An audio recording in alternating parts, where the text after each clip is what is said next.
السلام علیکم ناظرین، آن نیوز کے ساتھ میں ہوں اقصیٰ بطول۔ خبر شامل کرتے ہیں پشاور سے۔ پولیس نے تھانہ مچھلی گیٹ کی حدود میں پلاٹ پر ناجائز قبضہ کرنے والے 3 ملزمان کو گرفتار کر لیا۔ گرفتار ملزمان نے مالک کو اسلحے کی نوک پر پلاٹ سے بے دخل کر کے اس پر ناجائز قبضہ جما لیا تھا، جن کے قبضے سے اسلحہ بھی برآمد کر لیا گیا ہے۔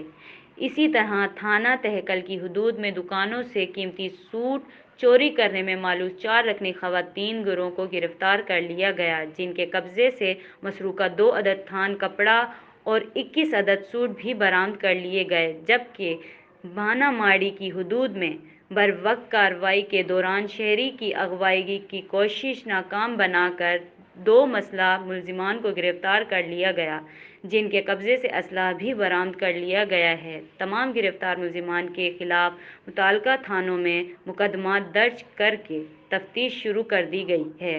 رپورٹ کرتے ہیں رپورٹر حمزہ الطاف، آن نیوز پشاور۔ لائک کریں، کمنٹ کریں، شیئر کریں اور بیل آئیکن کو پریس کرنا مت بھولیں۔ دیکھتے رہیے آن نیوز۔